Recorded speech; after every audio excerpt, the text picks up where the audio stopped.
Let it move through the hourglass. These are the songs of our lives.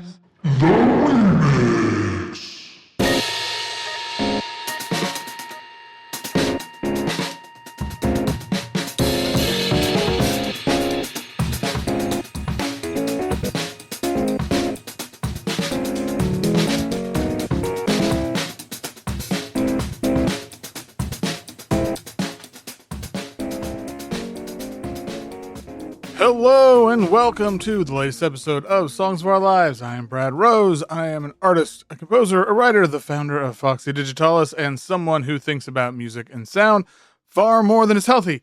Each week, I invite on a guest to talk about the songs and the music that has meant a lot to them and left its mark. And every so often, I have someone back.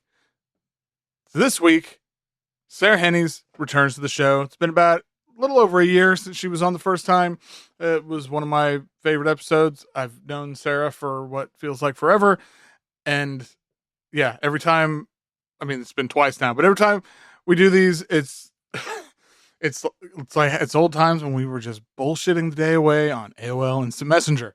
Sarah has a new album out on Dinzu Artefacts, with Tristan Kasten-Krause called The Quiet Sun. And it is one of my absolute favorite records of the year.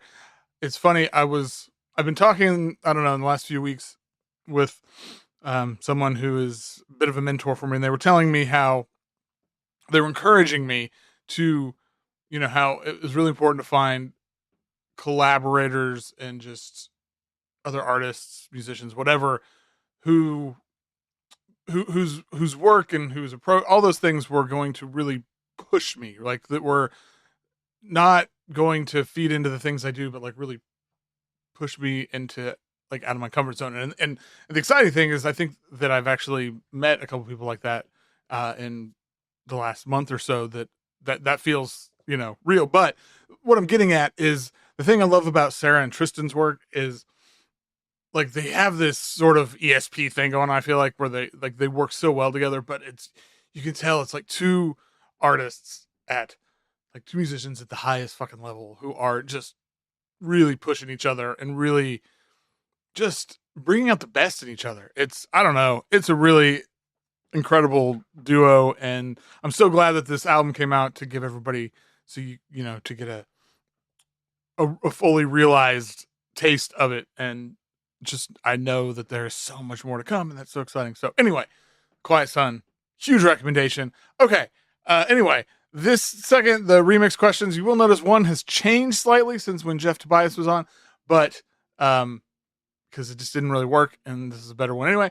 And yeah, Sarah, of course, is awesome. So hope you all enjoyed this.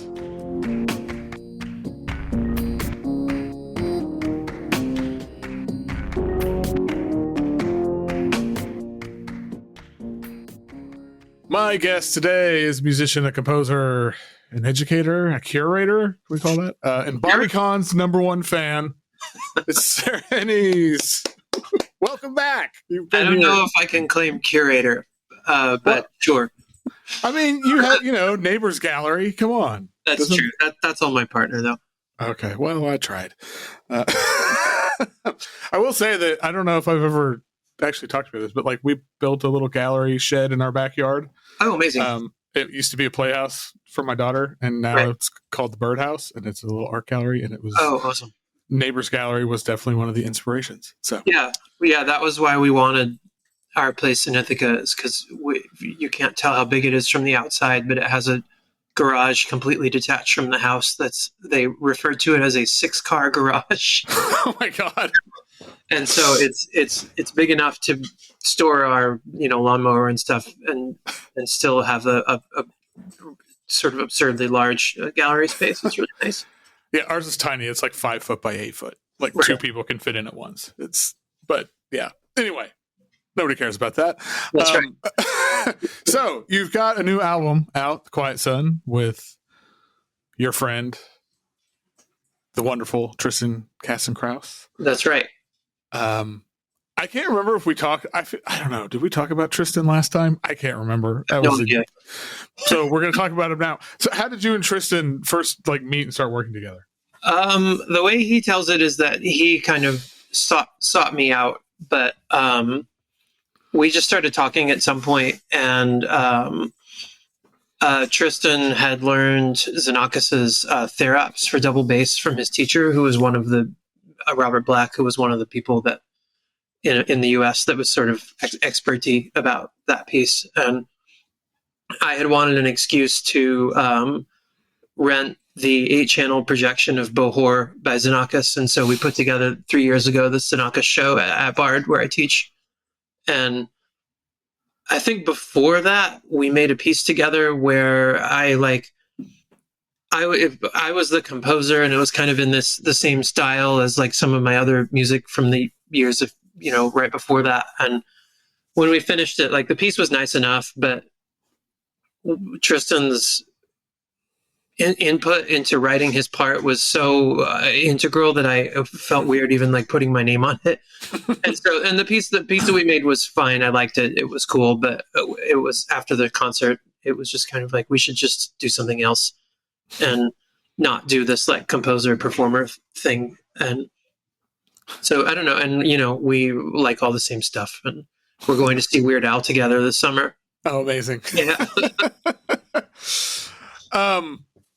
So, I mean, you guys have been working together. It's been a while now. We somewhat talked about it.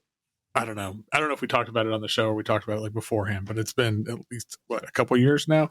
I'm curious kind of where the Quiet Sun fits into things, because I feel like we were talking about at one point something that like the idea was it was going to be like hours long, like a piece that was. Yeah, that's still a thing, but the record came about for partially because we did this residency together a few summers ago. We just launched right into generating material for this sort of giant, theoretically multi-hour thing. Mm-hmm. And it was a really different kind of music than we just sort of would do by default. And at some point we were like, we don't want to wait however many years it's going to take to produce this, to make something together. And also that we're not really playing any of the music that we would kind of default to if we were improvising together, which is, not to oversimplify it, but a lot of, droney, beating tone, minimalist-y type music. And so we just, and also that Zev, Zev Greenfield, the director of Issue Project Room, wouldn't stop asking us to record there. Like he basically he was like, you have to do it. I'll give you the keys. You can come whenever you want. And so we felt compelled to do that. Right. But also we had played in there for Issue's 20th anniversary a couple falls 2 years ago, and that space is just like perfect for us because it's just massive. And the record was recorded in there because we were forced to. Hey, I mean, there's worse things to be forced into. It's just kind of I'm just usually working alone musically, and I haven't had like a really strong, consistent musical partner like since I was in the Weird Weeds. Where like, wow, I have people that I work with, sure, and Meridian with Greg Stewart and Tim Feeney was a thing for a while, but we're so far flung geographically, and this is the first time really since I was in a band that I have someone that I'm working with like pretty much all the time, over a long period of time. And it's really nice. It's like, it's such so stupid. It's not even worth saying, but we're blurring the lines between composition and improvisation, but like we actually are doing that in a way that's not, right. It's not like it's, super innovative, but it feels like when people have asked us what we do, it's kind of like a little bit hard to answer the question because it's like a lot of the music is composed, but then the amount of repetition and the amount of variation that happens is just sort of getting decided in the moment. And so it's what I don't need to label it like one thing or the other. Right. Obviously it's like composed to a certain extent, but it's just also just easy. It's like easy and fun. I mean, he came up here to rehearse for our show 2 nights from now last Friday, and I had these 2 duck calls laying around in my office that are now like an integral part of the show, because Amazing. I was like, hey, check this out. And we were like, oh, amazing. And it just is. Yeah. And now we're doing that. And it's like, it's, I mean, that's the benefit of like improvised music, or one of them anyway, is that you don't have to wait to do something. And it's sort of, I don't know. It's just really like nice to work with someone else and to make something that has so much more depth than what I could do by myself. Yeah, I think that's one of the things, like the fun part of it. I feel like, I don't know, I feel like it gets lost in a lot of projects. And understand, no judgment are there, but God, a big part of why I started playing music when I was like a kid was because it was fun. Yeah. I actually just wrote an essay about this that I don't know when it's coming out. I think sometime in May for the website eFlux, that they asked me to write something about like labor relations with score making. And I talk a little bit, not about like fun, but about like working with people that you're friends with instead of, not working with symphonies anyway, but the model that a lot of composers I think is the model that you're just writing for some abstract, musician that could be anybody. Yeah, no, for sure. Yeah, I mean I'm hoping. I feel like that's one thing I miss is I don't think like having a regular collaborator like that is here. Like, I have collaborators, but like I said, like when it's far flung, it's a different thing. But having somebody who's basically in town or close by, that I don't know. Yeah. Anyway, okay. Well, everyone should listen to The Quiet Son because I really love it. Like I think I said to you, I wish those pieces went on forever. Like I was thinking about your multi-hour thing. I was like, oh. Well, that's exactly the reason. We had Christoph Heeman out here 2 weeks ago, and we played for less than 30 minutes, and it was like appropriate for the situation because it was a 3-act bill, but it was like over, and I was like, we didn't. It just was like I blinked and it was over. Yeah. So it'll be nice. We have a record release show on Wednesday of this week, which is, I guess. Are we dating ourselves on the podcast? I hope this will be out next week, so it'll be close. But okay, well, on April 30th, 2025, it's just us, and so we're still we're not gonna play for 2 hours or something, but there's no. But we could. That's right. But there's nobody. There's no sense that we got to get off the stage, or people are going to go home. Kind of thing. Well, yeah. Like I said, I really love the record, so I'm excited to see what y'all do next. But this is a super awkward segue into a whole bunch more questions about a whole bunch more songs. Now, one of the funny things is so this is the second time I've done this question list. The first time was earlier this year with Jeff Tobias, because Jeff's got to be the first for everything now, I guess, because he was the first guest. And one of the questions I had then didn't work as well as I hoped, so I changed it, and I gave you like a softball because you fucking told me to, and then he didn't even answer that question. Yeah, I thought that you would like that. Yeah, I actually thought it was hilarious. I was like, motherfucker. But anyway, to start this time, we're gonna. What is the song? To be fair, I still checked the box that I was typecast to do. Yes, you did, and in a place that I think is kind of better. Okay, but to start, what is the song you wish you could hear again for the first time? This I did this pretty quickly. I feel like it's better if I don't get too intellectual about it. And the first thing that came to my mind is the first time I heard the Shaggs. Yeah. Which I was in grad school in San Diego, and I had heard of them, but I did not understand what they were. Like, I think maybe it had been described to me as like, they don't know how to play or, something like that. But it was just one of those things I had heard of, and I saw it in the CD store, the Tower Records on Sports Arena Boulevard in San Diego. And so I bought it, and I was house sitting for my percussion teacher at the time, whose only stereo was one of these little CD boom boxes in the kitchen.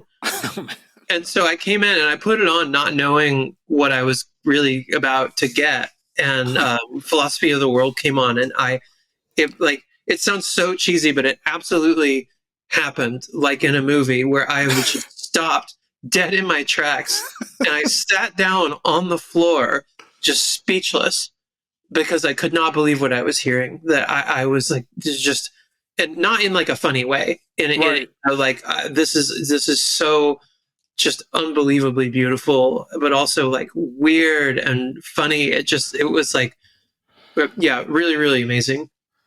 Yeah, I feel like I had a similar experience when I heard them for the first time. I didn't know what to think. I thought I was just so, like it was one of those things where I felt kind of blown away, and not a way I ever had been with music. Yeah. And you know what you just said is what I say to people all the time about like, how often, as someone that like listens to a lot of music, do you hear something and you just go, what is happening? Right. And this wasn't on my list, but I've become obsessed with this Mope Grooves album that just came out. I saw you talking about it and checked it out, and it's and it you know, I'm not old, but I've been around a long time, and it was so strange. I didn't even immediately like it, but it was one of those moments where this happened to me before, where I hear something and I don't really understand what it is that I'm hearing. Yeah. And I'm like, I don't know about this. And then a few days go by and I'm still thinking about it, and I come back to it and I'm like, oh, actually, this is the best thing I've ever heard. Yes. It was really, I had Christoph Heumann and Matt Crafting staying at my house. I realize I'm not talking about the Shaggs anymore. That's fine. They were just here 2 weeks ago, and I put that record on, and I didn't know what they were going to say. And like, a song goes by, and one of them is like, what is this? And I told them it was this band Mope Grooves. And after like another song and a half, Christoph Heumann just quietly goes, it's quite peculiar.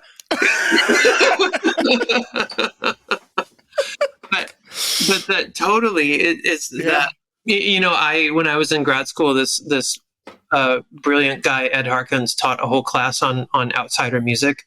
And I remember he was talking about Shuby Taylor, and he was like, there's a lot with this kind of music, the sense of like, it's so bad it's good, like the kind of Erwin Shusett incorrect music vibe. And he was like, that's true frequently, but I don't feel that way about Shuby Taylor. It's not so bad it's good. Right. It's so good that it's good. Right.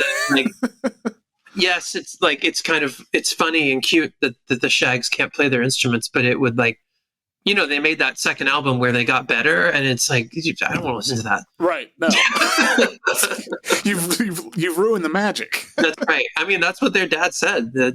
He was, what did he say? He's got to get them while they're hot or something like that.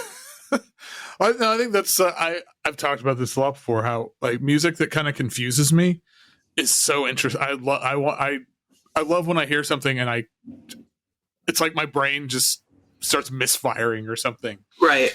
And I was, I didn't notice this right away, but on the cover of that Mope Grooves record, there's a little text in the bottom left corner, like scrawled in handwriting, that says something like, what if there was a music that, oh God, I don't want to get the wording wrong. It's something like, what if there was a music that no one could understand because you can't explain to anyone what happened to you? I was like, oh wow, there's my artist statement, like right on the cover of this record. What's your genre here? This is what it's just like the first song has this like weird political rant at the end, and then the second song is a love song to Eileen Wuornos, the serial killer, and then the third song is even weirder, and it's a double album, and it just keeps going and going and going, and I love the commitment to a bit. I will make sure to also to link to the Mope Grooves album in this, because I guess I didn't mean. I mean, what is there to say about the Shaggs at this point? Right. I don't have anything like new and unusual to say other than like, well, I heard it and it was amazing. Okay, what is a song that when you hear it, it'll be stuck in your head for days? And I'm still kind of mad at you about this.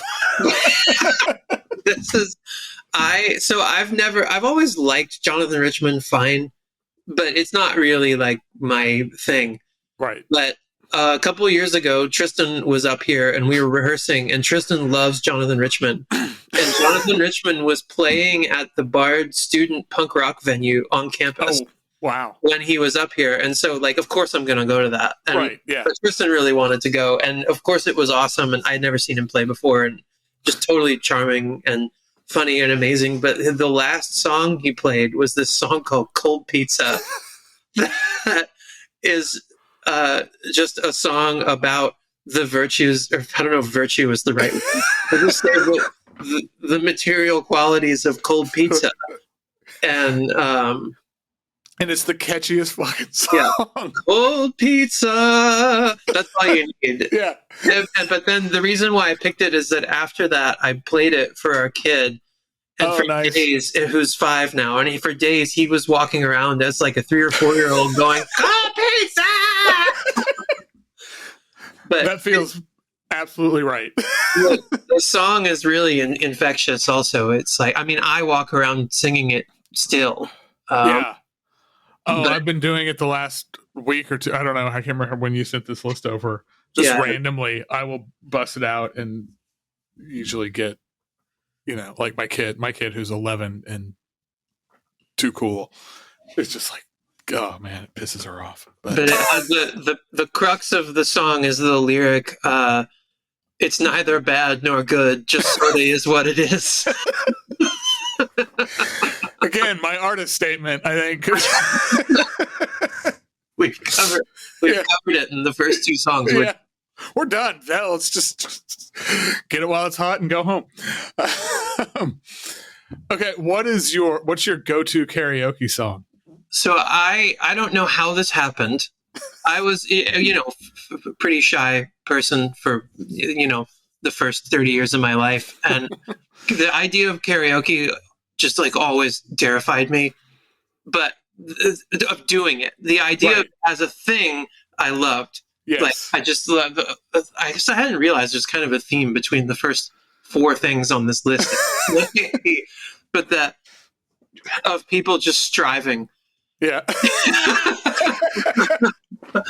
And it was a friend of mine in Austin convinced me to do karaoke once, and there's that episode of King of the Hill where the neighbor Conn starts doing karaoke, and he's like, "Ever since I started doing karaoke, nothing bothers me anymore." And it's totally true. It's like what they'd say on Drag Race when like a straight guy does drag, that it like unlocks some kind of like feeling inside of you. When I did karaoke, it was like, oh my God, this is so, it like accesses so many areas that I need like fed emotionally. Right. Of like, I get to perform. There's no stress whatsoever about being good.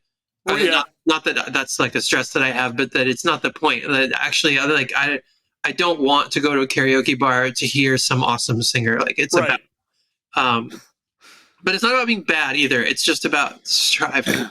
Yeah. But the first time, maybe the second time, it just popped into my head for some reason. Unknown to me, I was like, I think the Piano Man is kind of in my range. Nice. And sure enough, I did it, and it was at this place Egos in Austin, which I think finally closed. And I did it, and it just I had some number of drinks, which helped. Sure, but unlocked this I was doing like the funny, like overly emotional screaming, like kind of thing, but I was also singing Piano Man, pretty much how Billy Joel sings it. And it was, not to toot my own horn too much, so good. And that my ex said that someone behind her, when I was doing it, whispered, "This is intense." Oh, wow. And it's true. As soon as I did it, I was just like, "We gotta do karaoke. Let's go do karaoke. Yeah. Karaoke's so fun. We should go do karaoke." Oh, that's incredible. But I just really like the Piano Man is in that zone that it's so stupid. Right. Like, taken at face value, God, it is such a dumb song. But there is something about, I remember an old friend of mine is really into Jesus Christ Superstar.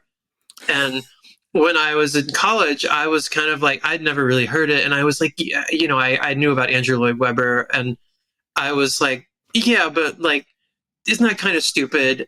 And my friend said, you can't listen to this and not feel something.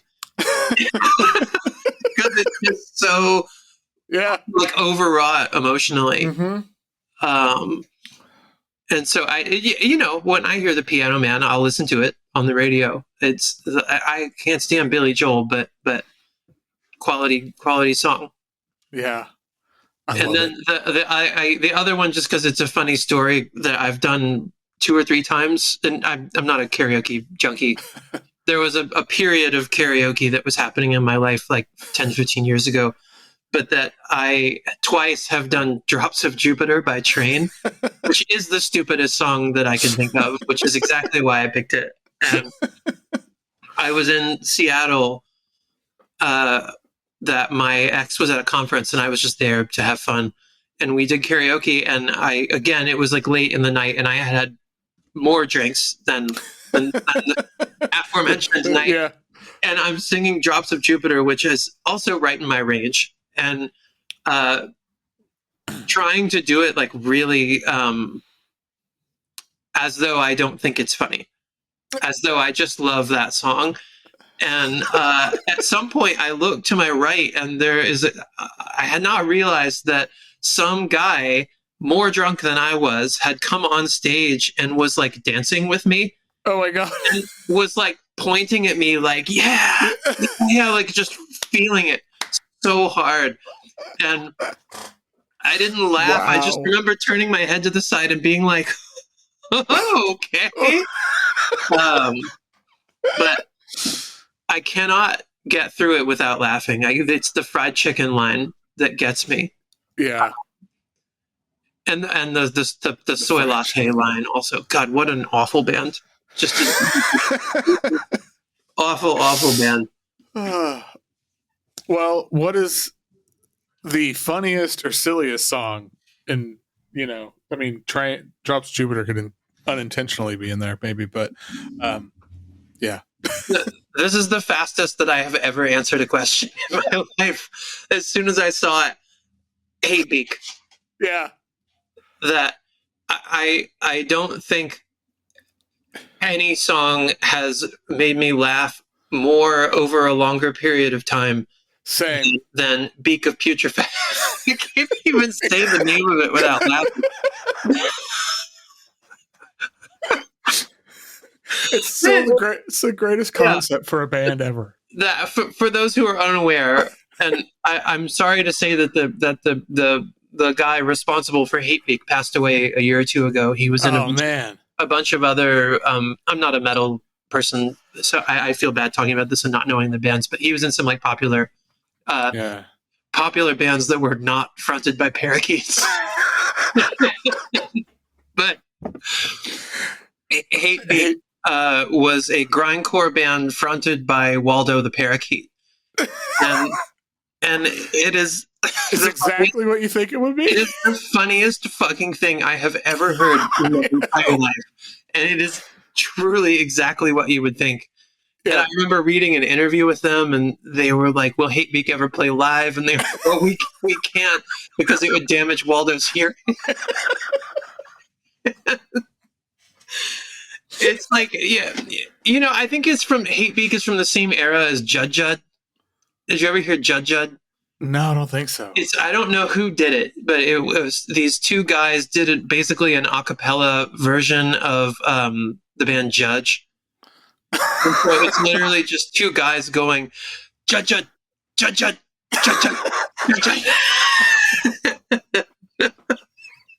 Which is pretty funny. Oh my God, that's pretty great. I feel like with Judd Judd, after a couple songs, I'm like, yeah, I get it. But right. The Hatebeak, it has to be probably 20 years. Hatebeak has never stopped giving me the same amount of pleasure that it gave me the first time I heard it. Like, you know what it feels like? There's that episode of Joe Pera where he hears Baba O'Reilly for the first time. And he just runs around telling everyone he knows that he heard like the greatest song in the world. That's what it feels like. Yeah.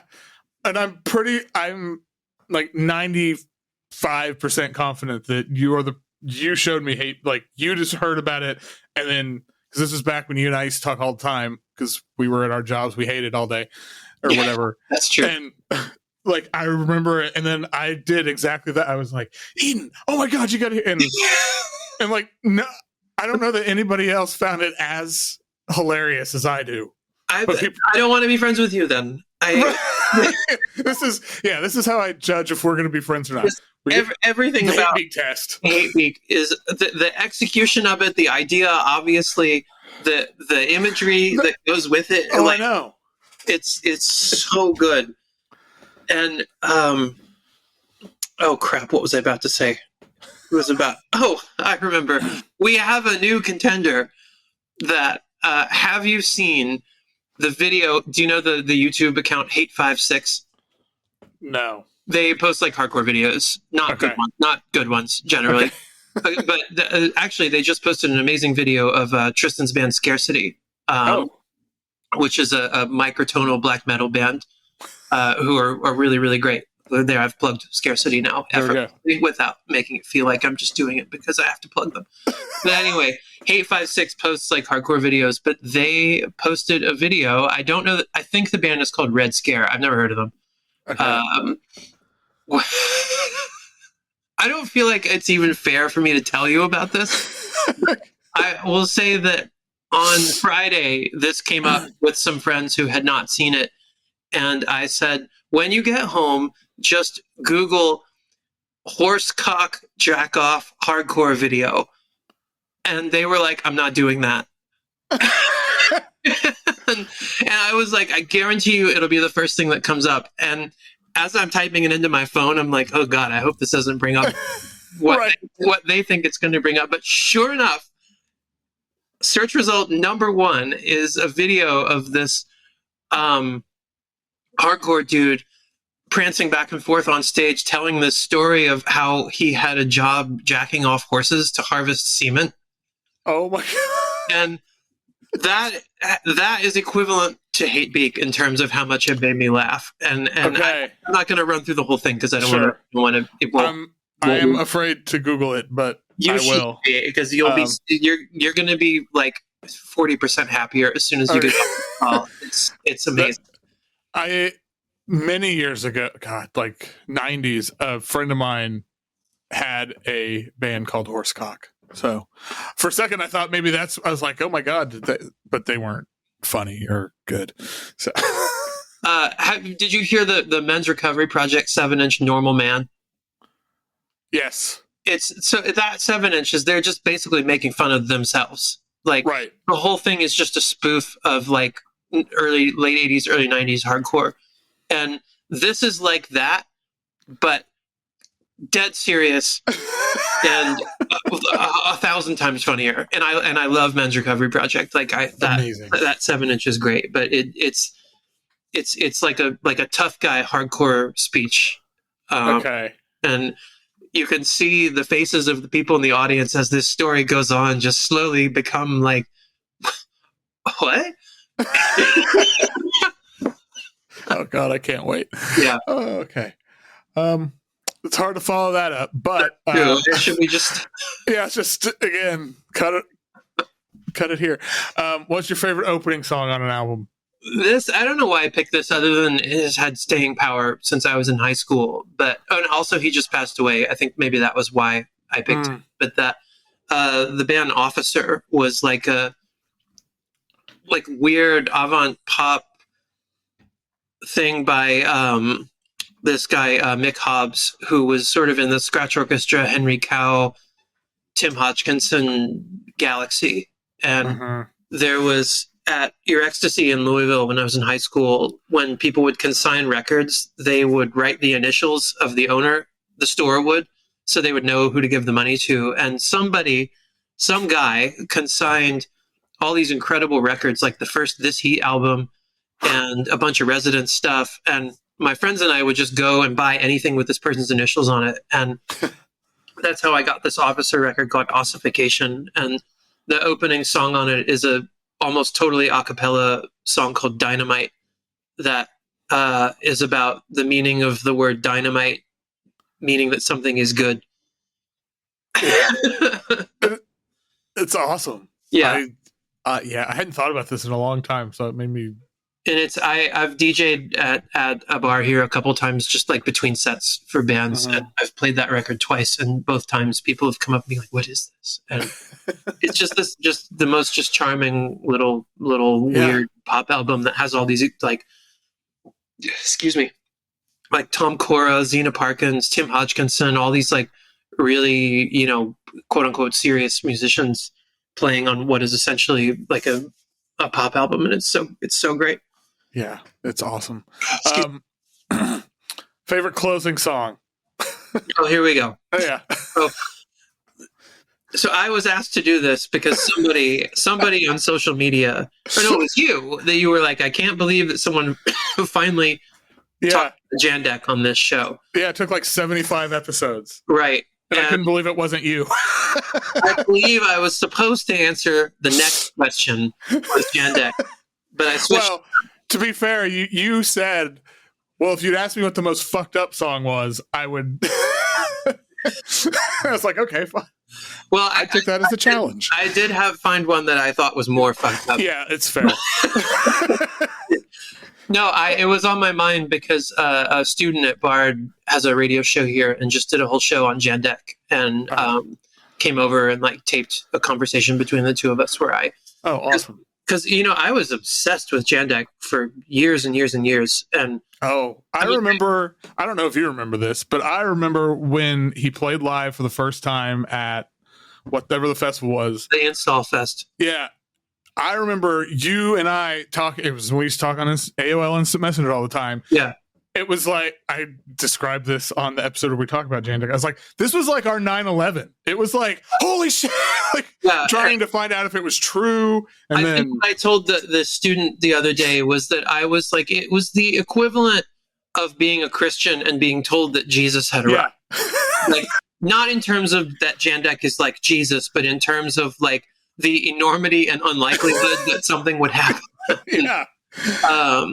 Because I remember, like, I had just moved to Austin, and I was on like a message board or a news group or something, and this message was like something like, "This is going to sound crazy, but I believe beyond reasonable doubt that I just saw Jandek perform," and it was just unreal. I know. And then the album came out, and it was incredible.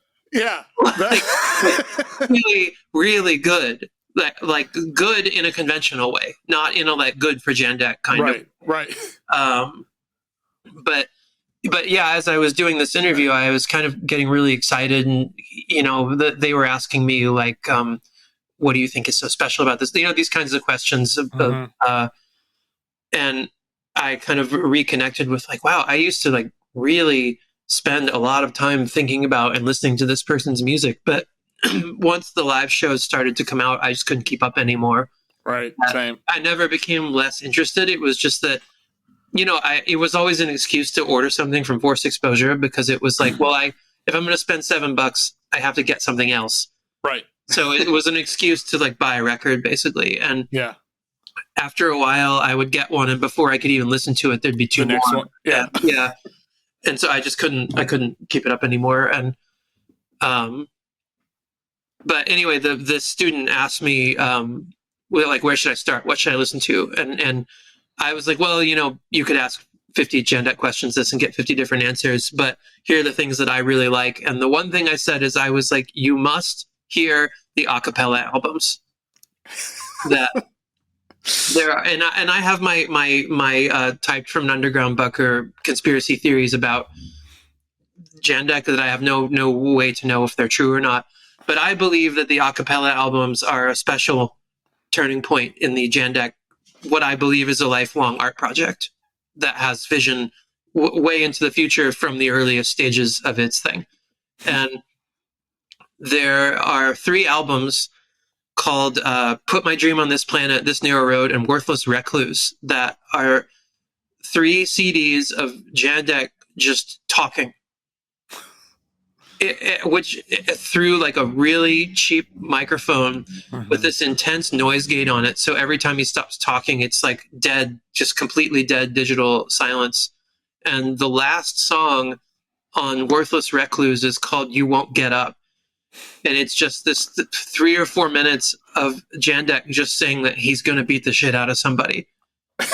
And which may not sound that weird just hearing about it, but it is one of the most disturbing things I've ever heard in my entire life. That not because what he's saying is like scary, but because of just how just totally bizarre the whole thing is. You know, you want to talk about like the phenomenon of asking why would someone do this, or like what is this? It's like I don't really have appropriate words to describe how strange it is. You know, like I don't have the CDs in front of me, but like one of them has a track that's like over half an hour long of just this weird halting, talking through a cheap old microphone. And it's, you know, who knows, you know, there's a song on the second one called Killer Cats from the Caribbean.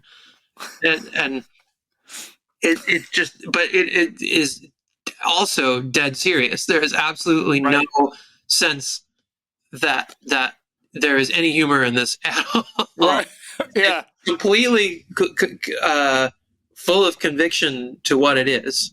But having that, we'll call it a song, at the closing of 3 albums of this stuff. And I remember at the time, a lot of people speculated that like, they're like, oh, Jandek's over. This is how. Right. I remember that too. And then the next album came out and it had a completely different sound to it. Like what it sounded like to me is that he was working with digital recording instead of whatever analog thing he used to have. And he sounded older. You know, there's that Sold American song Ringside Suite where, you know, no one's heard him sing since the mid 90s. And now all of a sudden there's this new song 20 years later. And he sounds older. Yeah. And so, yeah, I feel like there was some long gap in time between the last pre-acapella album and the first one after the acapella albums. Because it, in the Jandek community, there was some speculation, because, you know, he made an album called, oh, crap, what was it? The End of It All was the name of one of the last albums. Sorry, I'm looking at my CD shelf. Whatever. Sometime around, I think it was right after the acapella albums, he made an album called The End of It All, and everyone was like, oh, maybe this is it. And then just more albums than you can count. Yeah, no, yeah. And then live shows, and then yeah, and all the live shows. But yeah, I mean, I say this without, I know that like, you know, we're like laughing a lot and stuff, but I say this with total sincerity. I think that Jandek is like one of the most special artists alive, because who can you say that about? Right. That there is absolutely nothing else like him in the world. There's nothing to compare him to. I don't think so anyway. Right. I mean, say this person or that person, like, you know, it's vaguely bluesy or something, but like, no, not if you take his catalog as a totality. It's the most singular body of work that I'm aware of, which sounds so pretentious as it's coming out of my mouth. But it's true. I mean, I get it. Like, it's totally true. And none of it makes any sense. There's one of my favorite, I forget who, but pre-coming out Jandek, someone had said, whoever this guy is, he's just dumping thousands of dollars into a deep pit because he's just making album after album after album and selling them at cost and giving them away. And it's just, what isn't fascinating about that, you know? Yeah. Yeah. Well, since it's not You Won't Get Up, what is the most fucked up song? I actually didn't have to think about this at all. It just that I wasn't trying to just be funny by not answering this Jandek, but that it is the Nanny's Panties by Frances Baskerville, the singing psychic, which is exactly what it sounds like. That it is a song by a woman named Fran Baskerville, who was a psychic and clairvoyant who wrote a cheerful little song about what actually happened to JonBenet Ramsey. Yeah. And a major... I have not recently listened to this, but a major point of information is that there's something about JonBenet's Nanny's underwear that is critical to knowing who killed her. I'm uncomfortable just saying with the words that just out of my mouth, but I'm trying to do the assignment. It is the most. Yeah. No. This is. Had you heard this before? No. Yeah. And I hope I never hear it again. I was listening to it like, what the fuck is going on? Well, she also has this kind of like Tennessee accent that makes the whole thing even stranger. Exactly. I'm not sure where she's from.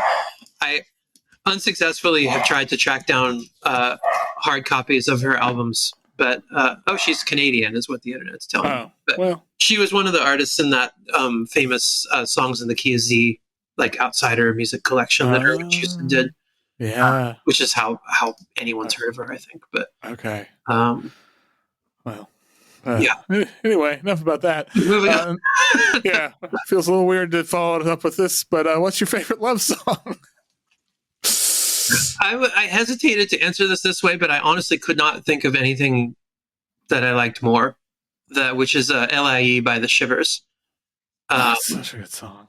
And that there was some weird short documentary when the Shivers were a duo for a little while with Joe Skornikow, and she's talking about that song in the film, and she's like saying how it's like really hard to be in a band with this guy, and like they had been in a relationship and now they're not, but she believed in the music. It's been a long time since I saw this, but basically they broke up as a couple, but she continued to play with him because she liked the music so much. And she was like, L.I.E is my favorite song ever. Not my favorite Shivers song, my favorite song. And that was kind of, it's like, asking what's your favorite love song is like, what's your, it's how do you even answer that question? But that's the one that I kept coming. I was like, well, this is so, I don't know if I want to answer this with this for whatever reason. And it also is just a period of my life, a period of time that song is tied to, like when I lived in Austin and I met Red Hunter from Peter and the Wolf, which is how I heard the Shivers, because the first Shivers album was on Red's, we'll call it record label. But Red Hunter from Peter and the Wolf was, I played drums with him for a while and was my friend. He's still alive, but I haven't seen him in a long time now. But just a really, really special song. Yeah. I hadn't thought about Red in a long time. I'm going to have to. Yeah, I'm not sure. I'm not sure where he is. He's out there. Like I see him on Instagram and stuff. What is a song that you really love, but people don't really get it? Wait, why are you laughing? Because it's just it seems this is such a you song. Well, I think this too. I just had a conversation about this band with someone, Cerberus Shoal from Portland, Maine. Great band. Great band. That I first heard them in the mid '90s when I think like. I don't remember how exactly I heard them, but I went to high school with Jeremy Devine, who runs Temporary Residence Records, who ended up signing them and like reissuing some stuff. And there were a crew of people in Louisville that I think one of the record stores just got it in, the album And Farewell to High Tide, which is like, I found it for $1 at Normal's Books in Baltimore several years ago. And I was like, if I don't buy this, it's going to sit here until the world ends. And so I bought it because it was $1 and I hadn't heard it in a long time. And I was like, God, this is like way more emo than I remember it being. Like 90s emo, like not emo like emotional, but like actually sounds like 90s emo. And that me and a bunch of my friends had just, and also there was this mystique around them because it was pre-internet and they were from Maine, and they were like, we're like, oh, they're from Maine, how weird. Um, and then they signed a temporary residence and they started putting out all of these kind of like psych records that they're fine. You know, Yeah. I could never get excited about them. And so I would always hear them for a little while, and then eventually I just kind of lost touch with them because it had been like 2 or 3 albums of like just kind of freeform instrumental psych stuff where I was just like, this is okay. Like, it's not bad, but it didn't get me excited. And then around 2004, Weird Weeds got asked to open for Cerberus Shoal in Austin. And I was like, oh yeah, that band. And at the time, the Weird Weeds had so little equipment that we could tour in my station wagon. And not a large station wagon. Like, I was deliberately playing like the smallest possible drum kit that I could play.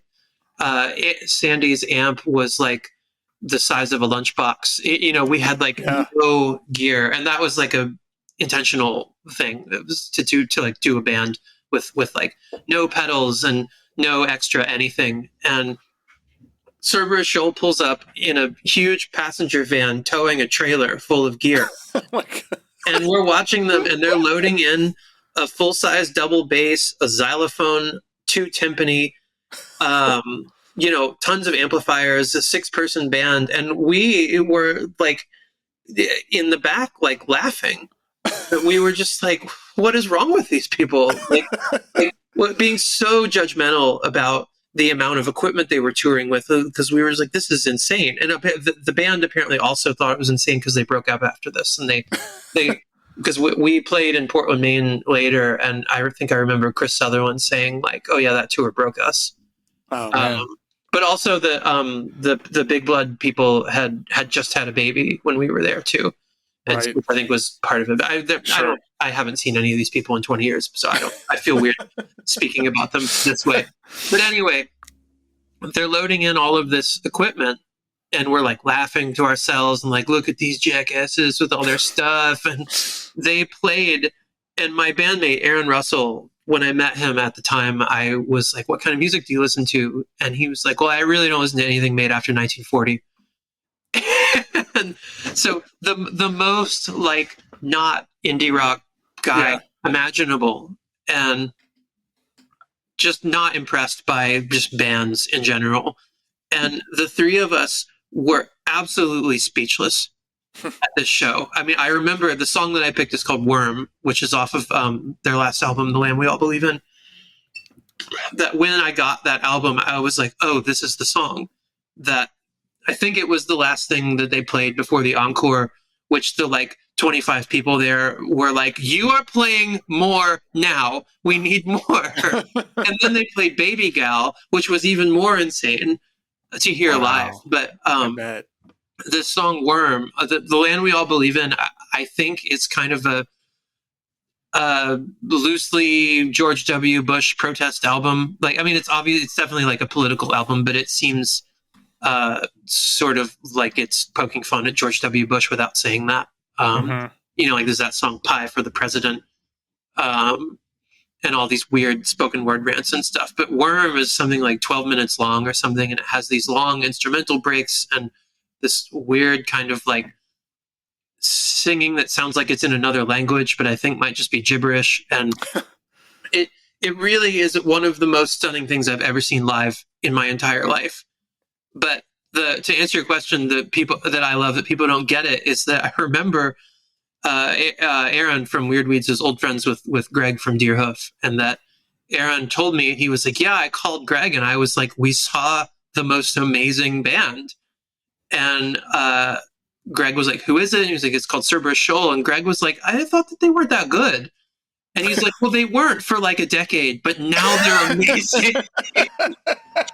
And we're like, wow, it's maybe, I feel bad saying this. It's not like they were a bad band, but it wasn't exciting, you know? Right. And it certainly wasn't this like just so unique, weird take on songwriting that their last few albums are.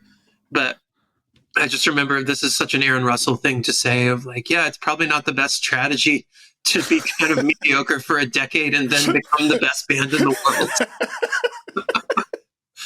It's a lot of these I picked because they're just really good memories or attached to really good. Yeah, for sure. That really is one of the handfuls of times in my life as an adult that I can remember seeing something and just not only being blown away, but just having my expectations just shattered so handily because it's not like we thought they were going to be bad, but we were just like, we were like, you don't need, why do you need all that stuff? Why do you need all that stuff? And I absolutely, every part of it was essential.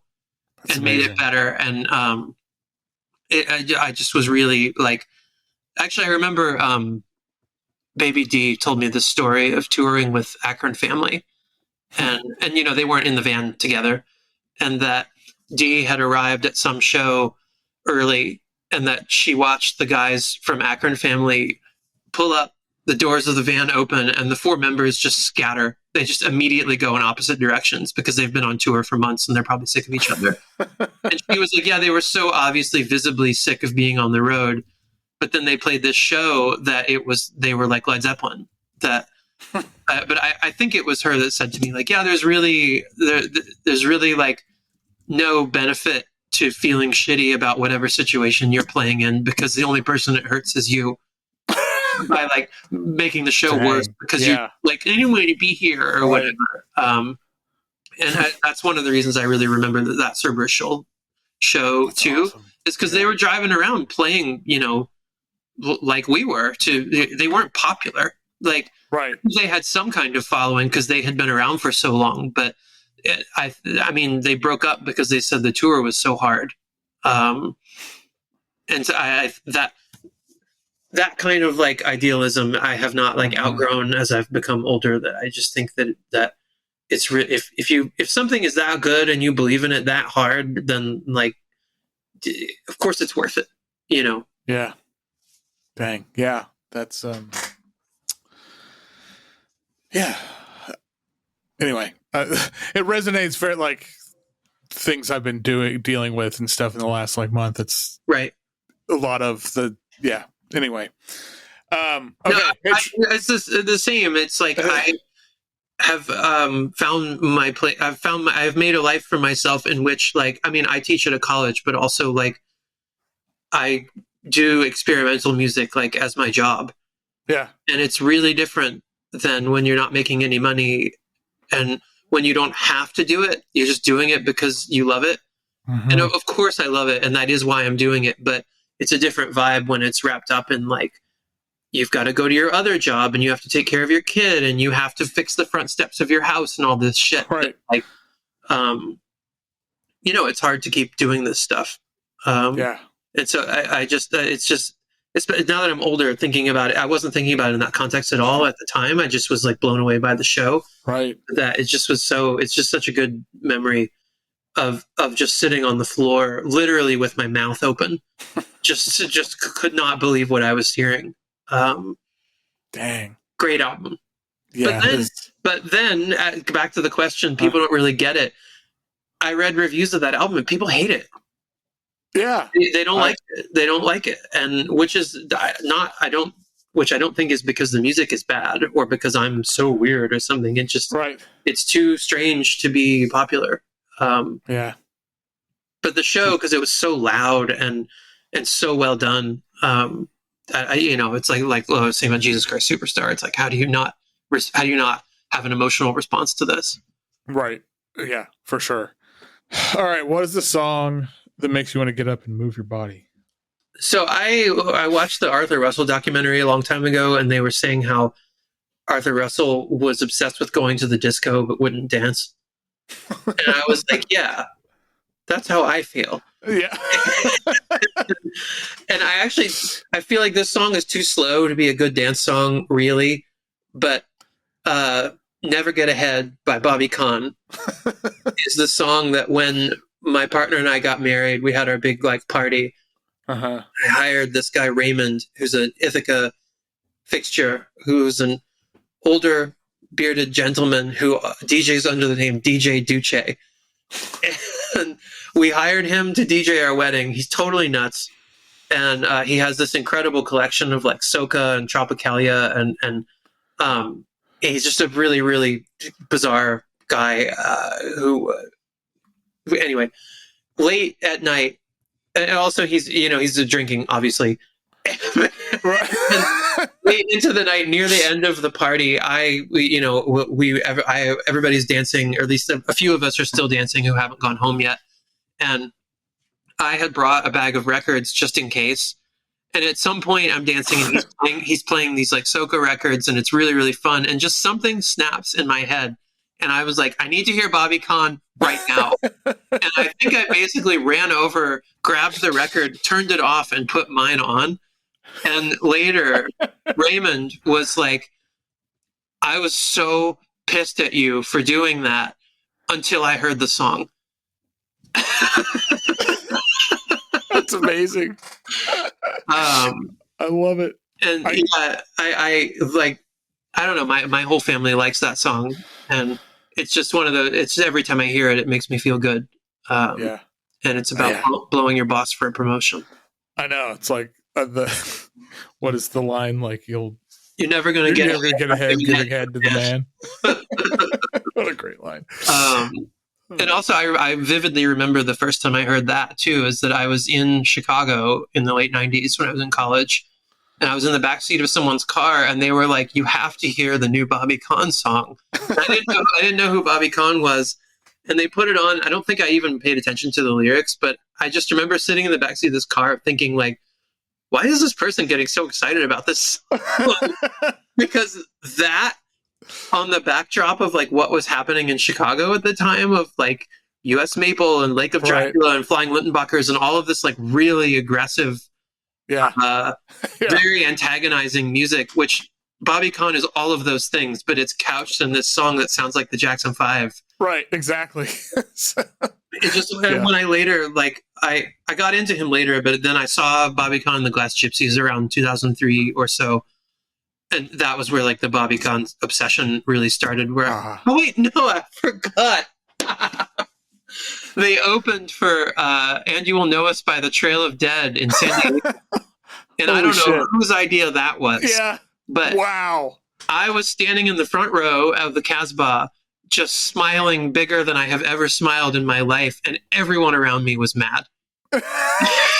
And it was like it was pre-Glass Gypsies, so it was like Bobby Conn and his wife, this guitar player named Sled, who looks like a sort of like grizzled hair metal guy, and two other people. They just look like freaks.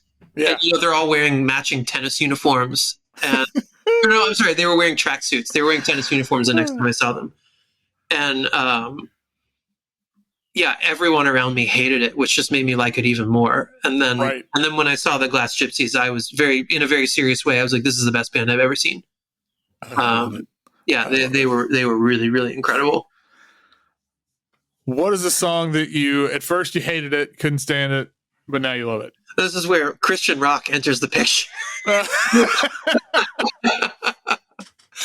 So I love Sunny Day Real Estate. Yeah, deeply. As an adult, they are one of my favorite bands since I was 15 years old, maybe 14. And I love them. They are not a guilty pleasure. I think they're a great, great band. But I do not like the Rising Tide at all. But every few years, I'll put it on and think like, maybe this is good. And then I'm like, no, it's not. But although I will say I saw them play a couple years ago, and there are good songs on that album. They're just surrounded by ones that are not good. But like I liked hearing the Rising Tide songs live, and I was like, oh, this is really great. But anyway, in between the second to last and last Sunny Day Real Estate albums, they broke up and formed a new band without the guitar player called the Fire Theft, who also, when it came out, I was just like, this sucks. and one of the things that put me off on it is that the production is just so glossy, and it's got synthesizers. And when I was in my, I don't know, late 20s or whenever it was that came out, and I just was like, I do not like this, but I love Jeremy Enoch, and I wish I liked it. And recently it was reissued, and I was like, maybe I should hear this again, because I would do the same thing that every few years, because I like Jeremy Enoch so much. I would put it on, and it would get to that guitar solo in the first 2 minutes of the first song, and I would be like, nope. And I would turn it off. But I watched a live video of them because I saw the record was getting reissued, and I was like, this is really good. This is as good. Oh, you know what? I know what it was. I follow their drummer, William Goldsmith, on Instagram, and he posted that he was like, this masterpiece is getting a reissue. And it's like, well, if he's calling it a masterpiece, yeah, I should listen to it. And now I really, really like it a lot. And the song I picked, Uncle Mountain, is the song with the guitar solo in it, which is very out of character and just totally unnecessary. And I have gone through like phases of self-acceptance with liking this album too, because I was talking to my friend Carrie one day, who also likes Sunny Day Real Estate. I'm telling my handful of Sunny Day friends, like, the Fire Theft's actually good. And my friend Daniel's like, yeah, you're right. And then at some point, I like, one of the things I always liked about Sunny Day Real Estate is the lyrics are so strange, but like they still kind of feel like they're sort of conventionally emotional. And I was like, I wonder what he's singing about here. And the Fire Theft is just straight up Christian rock. Yeah. There's nothing like thinly veiled about it. It is Christian rock through and through. And I have made peace with that and my liking it. It's not my favorite album of all time, but there was a period last year where I was playing it a lot because I just finally had that moment where I was like, this thing that I've always hated by one of my favorite artists of all time actually is good. You just skip over a couple songs. Yeah. Like it's so bloated. It's so of a certain, it's like of that time of like the early 2000s indie rock where it seemed like indie rock was going to become like some big industry or something. And people were funneling all this money towards all these bands, 10 years out from Nirvana. And then they found out that people don't really like that music that much. Oh yeah, I always loved the trivia that I don't know if you know this, but Peter Searcy from Squirrelbait's solo album is what bankrupted the label that released The Rising Tide. That they sunk so much money into the Peter Searcy solo album, which is awful. That they couldn't afford to promote Sunny Day Real Estate, and the label went out of business, and then they broke up again. Amazing. Yeah. So Peter Searcy from Squirrelbait bankrupted, sold Sunny Day Real Estate's last record. What a man! That is a great trivia question. Yeah. I don't know what trivia where that's coming up, but that is only the least fun trivia ever. Yeah, right. That the jazz guy on I Think You Should Leave. Okay, comedy hour. Okay, well, speaking of fun, what is the song you want played at your funeral or your wake? I actually had already thought of an answer to this question a long time ago because I saw Alvin Lucier give a lecture when I was in grad school, and I have no idea why, but the way that he ended his talk was that he played a string quartet describing the motions of real large bodies by Robert Ashley, and he was like, this is what I want played at my funeral. And I didn't know what he meant then or why he was doing it, and I definitely don't know now. And I've always been, and this is a really weird piece of music that he picked. And then I actually asked someone, I don't remember who, I asked someone who knew that I was like, what was played at his funeral? Because this was over 20 years ago, and I've been thinking about it ever since. And they were like, he requested no burial service, so there was no funeral. Oh. He lied. Oh. Damn it. But because of that, I had kind of gone through the same question myself, just as a fun thought experiment. And I wanted it to, and I actually think that I might feel differently whenever I die, but there's a piece called The Point and the Line by Baudouin Oosterlink, who's a Belgian composer that was the first thing the record label Metaphone put out. Which is this box set of music from the 70s no one had ever heard before. And I talk about this piece in my wedding vows to my current partner. It's that level of like, I heard it, and it was a big inspiration on my piece, The Reinvention of Romance, that like my understanding of, and I have no idea if this is what the composer of that music was meant or not, but it stirred something in me about like relationships and like being with someone, intimacy, and that, where he just takes two opposing things, a bowed sound and a plucking sound, and he just sticks them together, and he's like, I'm done. Yeah. It's just it's the most perfect thing I've ever heard. That's awesome. I was whenever I was listening to this, and I was really curious what the story was, but that makes a lot of sense. I don't feel like going into it. No. It's like what you gave is enough. Been called here to do just that, but there just was something about it that really directly inspired this piece that I made. That's like really, I think, one of the best things I've ever made, and that this idea that like the piece kind of creates harmony of some kind, like not traditional like musical harmony, but that there's something about the combination of these two things that are opposites, that are totally unlike one another, but they come from the same place, which is the innards of a piano. That that still like feels really profound to me. And also, coming full circle, it is another one of those things that I heard it and just thought, what the fuck is this? In a good way, obviously. Right. There's this artist in Canada named Tobaran Waxman, where several years ago, I was a judge for the New York Foundation for the Arts Fellowship. And it's a multi-round judging process that I actually found like very fair, and like I came away feeling really good about like how that award is given. But in the first round, because there's like 800 something applicants, all you get is 2 work samples and where they're from, like what county they're from. Wow. Because the reason for the county is that they're trying to facilitate drawing attention to people that aren't from New York City. Right. Because basically every year it's like 99% of the winners are in New York City. Sure. So I'm judging the New York Foundation for the Arts thing, and you have the option of submitting scores, and I come across this application, no scores, and only one audio file.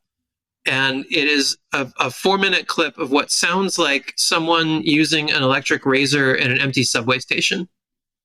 Wow. And I ranked it as high as it would go, because I was like, I have to get this to the next round to find out what this is. Yeah. Because this person is either really interesting or a total maniac.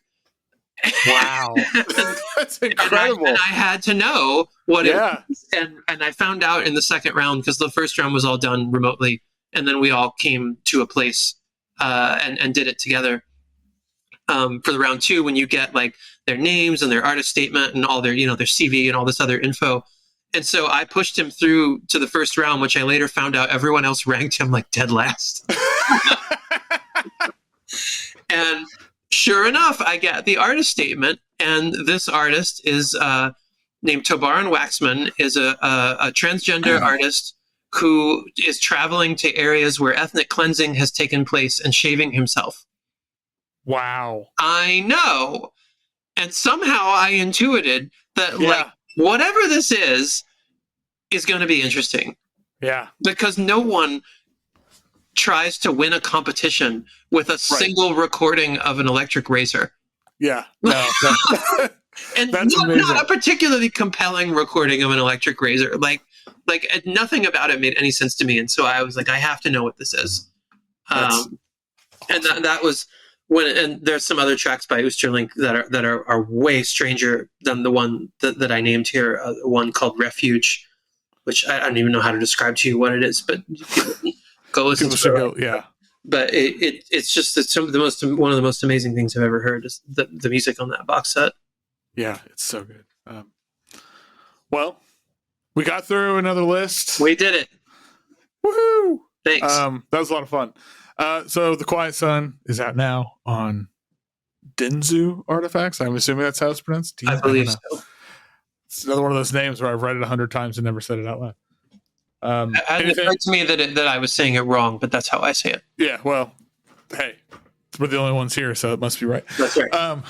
Anything else you want to plug in the coming months? No. Perfect.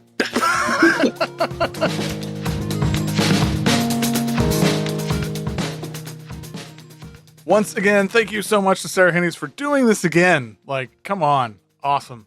Listen to her playlist in the show note, link in the show notes. If you haven't heard her first episode, I link to that in show notes too, and you gotta hear that because Sarah's the best. And Sarah has, like, I don't know, amazing. I don't know that there is anybody that I can think of in the last 20 years who has turned me on to more awesome music than Sarah Hennies. So, just saying. Let me know who do you think I should have back? You know, had Jeff Tobias back, had Sarah back. There's so many guests. Who would you want to have back? So, thanks again for listening. Please leave a rating review wherever you listen to podcasts. That really helps with all the algorithms and all the crap. And, you know, if you really even like the show even more or just like the work Foxy Digitalis does, patreon.com/Foxy Digitalis. Ongoing support means the world. Thank you to everybody who has signed up. That's it. Until next time, keep on listening, whatever the hell you want.